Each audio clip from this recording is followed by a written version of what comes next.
안녕하세요. 대한소아청소년 정신의학회 공식 유튜브 우리 아이 마음해결사 우아해입니다. 저는 소아청소년 정신건강의학과 전문의 조성우입니다. 오늘 이야기할 주제는 청소년의 성정체성 형성과 성소수자 청소년에 대한 이야기입니다. 오늘 함께 말씀을 나눌 선생님을 소개해드리겠습니다. 해솔정신건강의학과 신촌점 원장 이주영 선생님이십니다. 신촌에서 개원한 지 4년 됐고요. 주로 이제 대학 가다 보니까 대학생들이 많이 오시고 성소수자 분들이 좀 오시는 편입니다.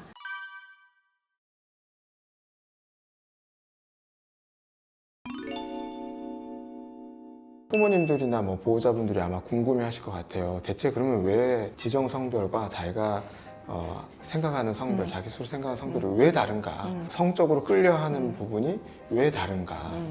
그런 부분들은 왜 그렇다고 이렇게 지금까지 연구가 있을까요?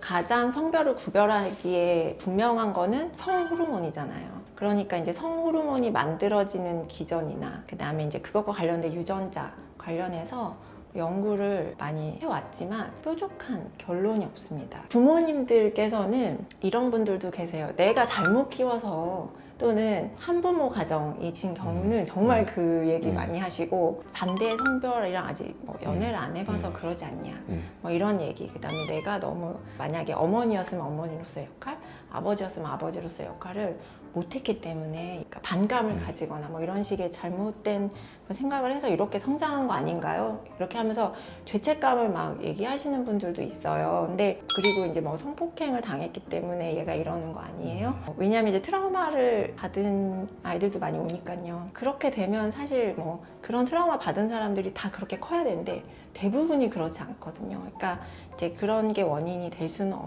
없으니 너무 죄책감을 가지실 필요는 없고 얘기를 들어주시는 게 중요하겠죠. 네.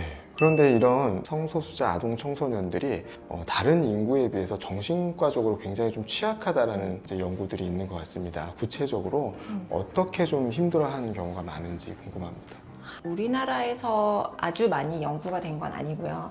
그렇지만 이제 이렇게 자료들을 모아보면, 그러니까 옛날에는 주로 동성애자 집단을 대상으로 연구가 많이 이루어졌고, 이제 요즘이 될수록 확장이 되면서 여러 성소수자 집단 대상으로 연구가 되는데, 동성애자나 양성애자가 이성애자 집단에 비해서 우울증이 3배가 높고요. 그 다음에 자살 시도를 지난 1년간 얼마나 했냐, 약 20%가 자살 시도를 했다고 하고, 이제 자살 생각은 어느 정도 했냐 했을 때 50%.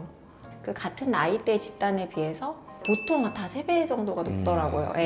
그 다음 우리나라에서는 이제 4배까지 높게 나왔다는 얘기가 있고요. 지금부터 말씀드린 것도 조금 조심해서 받아들여야 될 거긴 한데, 위험한 물질의 노출, 그러니까 흡연이나 음주, 감염성 질환 이런 거에도 훨씬 높습니다. 그러니까 성소수자 애들은 다 잘못된 애들이야. 이제 이렇게 도식이 흘러가면은 이제 이게 이제 오류가 되는 건데요. 이 친구들이 대부분 이제 주변 서포트 그룹이 없는 거죠. 그러면 이제 밖으로 나돌거든요. 그러면서 이제 이런 거에 굉장히 노출될 확률이 높아지고, 그다음에 위험한 성관계나 노출이 높아지니까 당연히 감염성 질환에도 이제 높아지는 건데, 그거는 성소수자이기 때문에 높은 게 아니고 성매개 감염에 대한 예방을 안 하기 때문에. 이거는 사실 그러니까 성소수자 집단과 아닌 집단에 상관없이 교육을 잘 받아야 되는 문제죠. 자기 정체성에 대해서 생각을 하고 자존감이나 자기 확신, 효능 이런 거에 이제 영향을 많이 미치는 부분은 외부로부터 이제 낙인이나 차별,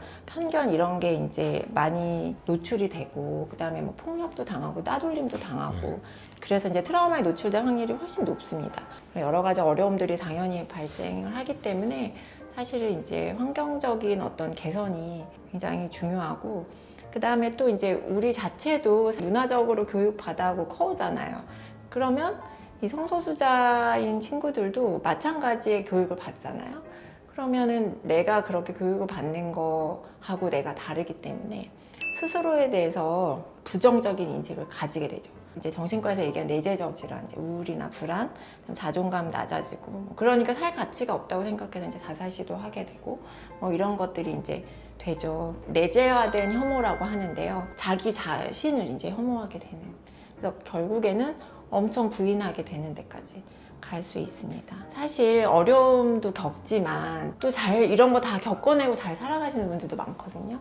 긍정적인 저는 이제 영향이 뭔지도 말씀드리고 싶은데 어느 연구에서나 공통적으로 나타나는 게 가족의 지지가 가장 중요한 긍정적 요인이었다라는 게 공통적으로 나타나고 있거든요. 아, 이 집단도 가족이 정말 중요하구나. 이렇게 밝혀졌고, 그 다음에 이제 어떤 연구는 이제 동성 결혼이 제도적으로 합법화가 됐을 때 자살률, 그 전에 자살률을 청소년 집단으로 했을 때 성소수자 집단에서는 당연히 자살률이 합법화되면서 줄었고 전체적으로 조사를 해도 그게 연관성이 있는 걸로 그렇게 돼서 이런 사회적인 변화가 사람을 살릴 수 있게 되는 거죠. 네. 네, 다른 사람들처럼 가정을 꾸릴 수 있고 뭐 이런 희망이 보여야 사실 살게 되잖아요. 희망이 없으면 네, 죽음으로 갈 수 있으니까. 네.